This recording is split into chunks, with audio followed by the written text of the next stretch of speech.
Syekh Abu Ahmad, kemudian masuk di alam sebalik mata dia panggil. Panggil alam sebalik mata. Kejadian ini mengisahkan pengalaman seorang guru yang bernama Rashid Supardi yang ditugaskan untuk mengajar di kawasan pedalaman di Pahang. Sewaktu pertama kali Rashid menjejakkan kakinya di kawasan pedalaman di Pahang itu, perasaannya tersentuh kerana keadaan di pedalaman ini sangat berbeza dengan kehidupannya di Kuala Lumpur. Kedatangan Rashid untuk bertugas di kawasan pedalaman ini tidak keseorangan. Dia ditemani oleh Zati Maimun, kawannya sewaktu di maktab perguruan dahulu. Rashid dan Izzati tinggal di kawasan rumah guru yang telah disediakan. Satu masalah bagi mereka adalah untuk membeli barang keperluan harian. Untuk kepekan mereka terpaksa menaiki kenderaan pacuan 4 roda dan menempuh jalan yang berliku, berlumpur dan sempit di tengah-tengah hutan. Untuk sampai ke pekan memakan masa lebih kurang 2 hingga 3 jam. Penduduk setempat di kawasan pedalaman itu selalu berpesan dengan Rashid dan Izzati, kalau ke pekan jangan pulang lewat malam. Menurut penduduk di situ, ramai orang telah menemui sesuatu yang tidak diinginkan. Izzati begitu percaya dan takut dengan cerita penduduk setempat itu. Tetapi bagi Rashid, cerita-cerita itu hanyalah dibuat-buat dan tahyul untuk menakut-nakutkan orang baru seperti mereka. Pada suatu hari seperti biasa, di hari Minggu, Rashid dan Izzati pergi ke pekan untuk membeli barang keperluan, terutamanya bekalan makanan. Kemudian mereka pergi berjumpa rakan-rakan yang mengajar di sekolah di pekan untuk berbincang tentang satu program yang akan diadakan kelak. Setelah selesai semua urusan, barulah mereka bersiap untuk pulang. Pada ketika itu agak lewat, sudah hampir lewat malam. Ketika memandu, Rashid melihat jam di dashboard sudah menunjukkan pukul 12 malam. Lalu Rashid pun menoleh ke arah Izzati di sebelahnya, yang sudah lena berdengkur dengan kuat sambil mulutnya terbuka luas. Pada ketika itu, Rashid seperti mahu memasukkan stokin di dalam mulut Izzati.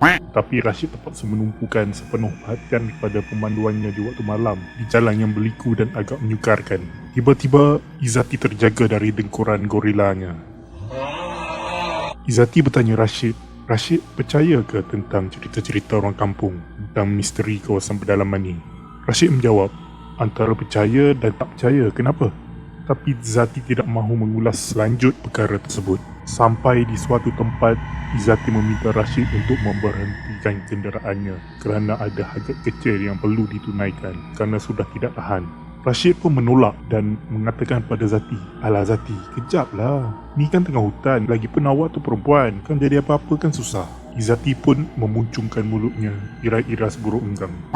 Rashid melajukan sedikit pajero yang dipandunya kerana kesian melihat Zati yang sudah tidak senang duduk dan mulutnya semakin lama semakin memuncung. Seberapa ketika dia ternampak ada cahaya di hadapan. Rupanya ada sebuah warung yang terletak berhampiran tepi jalan lebih kurang 5 km ke arah sekolah yang mereka mengajar. Di warung itu terdapat beberapa pengunjung yang sedang makan dan berbual di situ. Lalu Rashid menunjukkan kepada Izzati tandas di tepi warung dan menyuruh Izzati menumpang tandas di situ. Tiba-tiba Izzati bertanya, betulkah ke sini ada warung? Pagi tadi lalu tak ada pun. Rashid mengatakan yang dia memang perasan memang ada tapak warung di situ. Kata Rashid pada Izzati, kau je tak perasan. Yang ramai duduk makan ke warung tu apa? Penunggu hutan. Izzati menjadi takut dan menyuruh Rashid menemaninya untuk ke tandas warung itu. Oleh kerana memikirkan keselamatan Zati, Rashid pun menuruti permintaannya.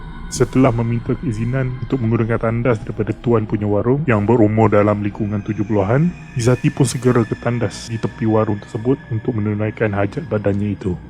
Sementara menunggu Izzati, Rashid melihat apa-apa yang boleh dibeli untuk dimakan setelah sampai di rumah nanti. Suasana yang meriah tiba-tiba menjadi senyap.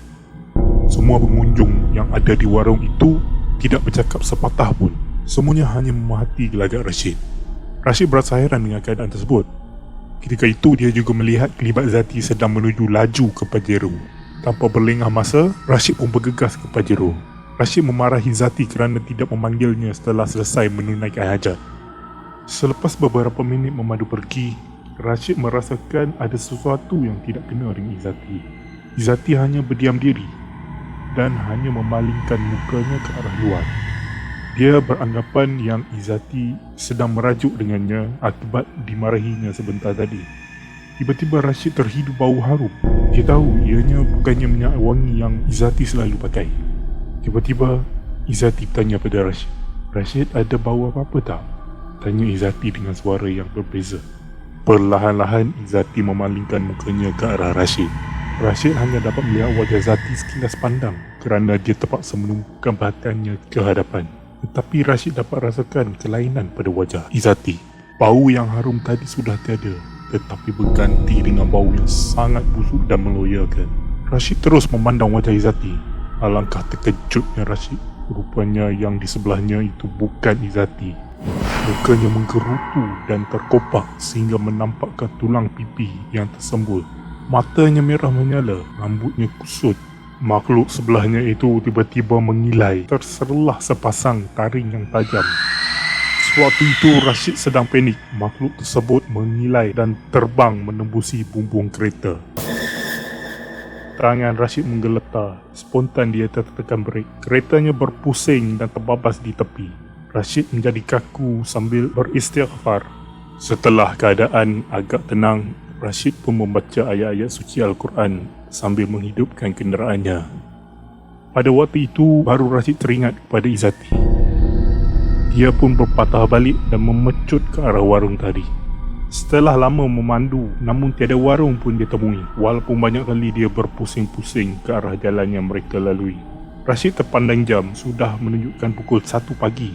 Tiba-tiba dia ternampak satu susuk tubuh terhoyong-hayang keluar dari belukar.